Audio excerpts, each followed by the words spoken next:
আজ জামাই ষষ্ঠী। এই উপলক্ষে কালীকথার এই পর্বে আমি আজ শোনাবো দেবী ষষ্ঠীর এমন কিছু গল্প কথা যা আমাদের অনেকেরই হয়তো জানা, আবার অজানাও বটে। পুরাণ বলে এক সময় এক গৃহবধূ তার স্বামীর ঘরে নিজেই মাছ খেয়ে নিয়ে দোষ দিয়ে দিতেন বিড়ালে। এদিকে বিড়াল হলো মা ষষ্ঠীর বাহন। স্বভাবতই দেবীর এ ধরনের অপবাদ একদম সহ্য হয়নি। এক বিড়ালকে আদেশ দেন ওই বউয়ের সন্তানকে তুলে আনতে। সন্তান হারানোর শোকে পাগল হয়ে যায় সেই মহিলা। শেষমেশ সকলের কথা শুনে বনে গিয়ে দেবীর পুজো আরম্ভ করেন। প্রসন্ন হয়ে দেবী তাকে সন্তান ফিরিয়ে দেন। মনে এই পুজো হয়েছিল বলে এই পুজোর আরেক নাম অরণ্য ষষ্ঠী।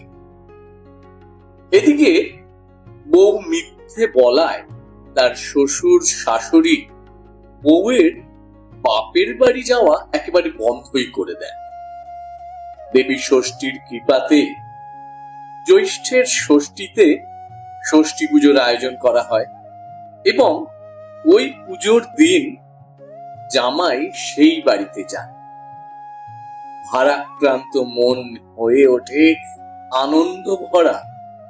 আর সময় যেতে যেতে সেটি হয়ে ওঠে আজকের জামাই ষষ্ঠী।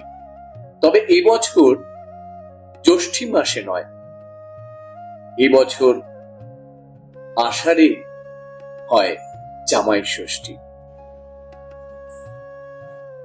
জামাই ষষ্ঠী নিয়ে আজ এমন দুটি গল্প আমি আপনাদের শোনাবো। একটি গল্প যেমন পৌরাণিক আধারে শোনা যায়, তেমনি আরেকটি গল্প আমাদের খুবই পরিচিত। প্রথম গল্পটি হলো গিরিরাজের ঘরে আজ বড়ই হুলস্থুল, যেন উৎসবের ঢেউ। আজ আঙিনা ভরে উঠেছে শঙ্খধ্বনি, উলুধ্বনি আর হাসির কলতানে। আজ যে জামাই ষষ্ঠী, জামাই আসছে যে, এ কি আর যে সে জামাই?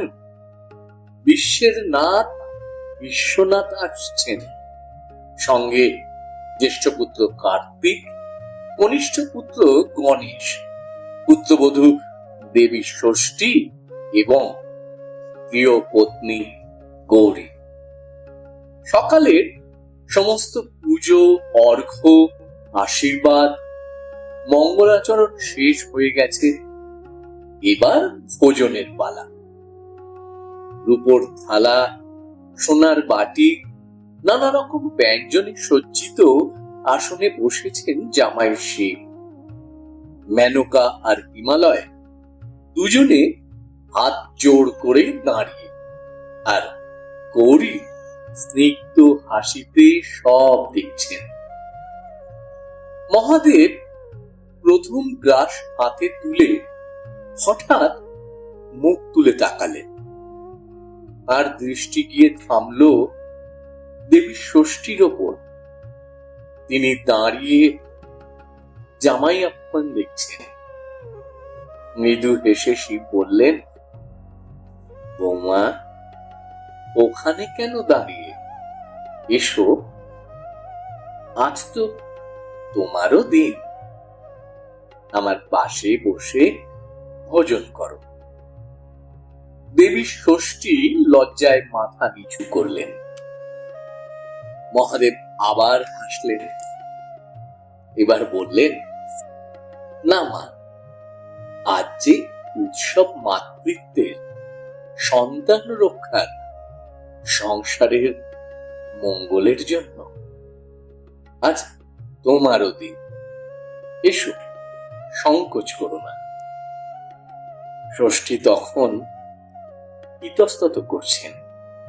ঠিক সেই সময় কার্তিক মৃদু হেসে স্ত্রীর দিকে তাকিয়ে বললেন, যাও যাও দেবসেনা, পিতা যখন নিজে বলছেন তখন আর দ্বিধা কিসের?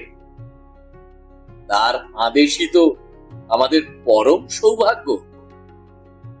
ঠিক তখনই মেনকা এগিয়ে এলেন। তাঁর চোখে স্নেহ, মুখে মাতৃসুলভ মাধুর্য।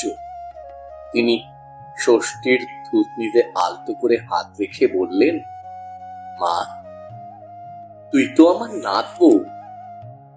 আজকের দিনটা শুধু আমার জামাইয়ের নয়, তোরও। তবে একটা কথা মনে রাখিস, আমার এই পাগল পাড়া ভবঘুরে জামাইটা যেন সব সময় ভালো থাকে। সংসারের সব সন্তানের যেমন তুই রক্ষা করিস, তেমনি আমার জামাইয়েরও মঙ্গল করিস। ষষ্ঠীর চোখ ভিজে উঠল। তিনি দুই হাত জোড় করে শাশুড়ির পায়ে প্রণাম করলেন। সেই মুহূর্তে চারদিকে যেন এক অপার্থিব শান্তি নেমে এলো। গৌরী মৃদু হেসে শিবের দিকে তাকালেন, আর শিবও স্নিগ্ধ হাসিতে বৌমার জন্য পাশে আরেকটি আসন টেনে দিলেন। দেবী ষষ্ঠী সংকোচ ভেঙে সেখানে বসতে হিমালয়ের প্রাসাদ ভরে উঠল হাসি, আশীর্বাদ আর পারিবারিক স্নেহের এক অনির্বচনীয় আবহে। মনে হলো দেব পরিবারের এই মিলনেই যেন জামাই ষষ্ঠীর প্রকৃত মাহাত্ম্য পূর্ণতা পেল। দেখুন কেমন সুন্দর একটি গল্প। আমরা এবার আসব পরবর্তী গল্পটিতে। এই গল্পটি আমাদের খুবই পরিচিত। সারদার বয়স যখন 5 আর ঠাকুর শ্রী শ্রী রামকৃষ্ণের বয়স যখন 24, তখন তাদের বিবাহ হয়। সারদার বিয়ে হয়েছে অনেক দিন হলো। জামাই নাকি দক্ষিণেশ্বরের কালীবাড়ির প্রধান পুরোহিত। সারাক্ষণ তার মুখে কেবল মা আর মা। মোটামুটি ভাবে জয়রামবাড়িতে রটে গেছে যে গাঁয়ের শ্যামা সুন্দরীর জামাই নাকি পাগল। এত যে ছেলে মামা করে, সে কি আর বউকে নিয়ে ঘর করবে? শ্যামা সুন্দরীর তো ভীষণ চিন্তা, ঘর না করলে মেয়ে মা হবে কি করে? মা না হলে তো ষষ্ঠীর পুজো করতে নেই। জামাই ষষ্ঠীর সাথে তো মা ষষ্ঠী পুজোরও অঙ্গাঙ্গী ভাবে জড়িত। মা না হতে পারলে তো মেয়ের জীবনটাই বৃথা হয়ে যাবে। এর বহুদিন পর মা সারদা তখন দক্ষিণেশ্বরে এসেছেন। ঠাকুরের ঘরে একত্রই বাস করছেন। স্বামী তো নয়, যেন স্বয়ং মহাদেব। দিব্য বিভূতি তার সর্বাঙ্গে। প্রায় সময় তিনি যোগ অবস্থায় থাকেন। এমনই এক সময় সারদা জিজ্ঞাসা করলেন,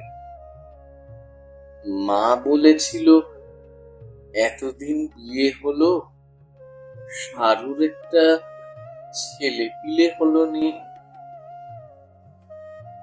মহাযজ্ঞেশ্বর ঠাকুর উত্তর দিলেন, এই কথা? একটা ছেলের চিন্তা করছো?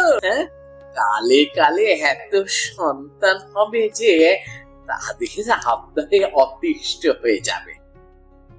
গর্ভের সন্তানই যদি মাতৃত্বের মাপকাঠি হয়, তাহলে আমরা কে নই তার গর্ভজাত? সত্যি তো, আমাদের তো চাওয়ার শেষ নেই মায়ের কাছে। শ্যামা সুন্দরীর নাতি নাতনি চেয়েছিলেন, এটা কি খুবই অন্যায়? কিন্তু ঠাকুরের দেহত্যাগের পর মা যখন জয়রামবাটি যেতেন, স্বয়ং স্বামী শারদানন্দ মহারাজ শ্যামা সুন্দরীকে কিন্তু দিদিমা বলে ডাকতেন। বলুন তো, এমন শিবের মতো জামাই কয়জনে পায়? মা ষষ্ঠীর কৃপায় সকলের মঙ্গল হোক, এই কামনা করি। কালীর কথা পরের পর্বে অন্য কোনো গল্প নিয়ে আবার আসবো। আজ এটুকু থাক। জয় মা ষষ্ঠী।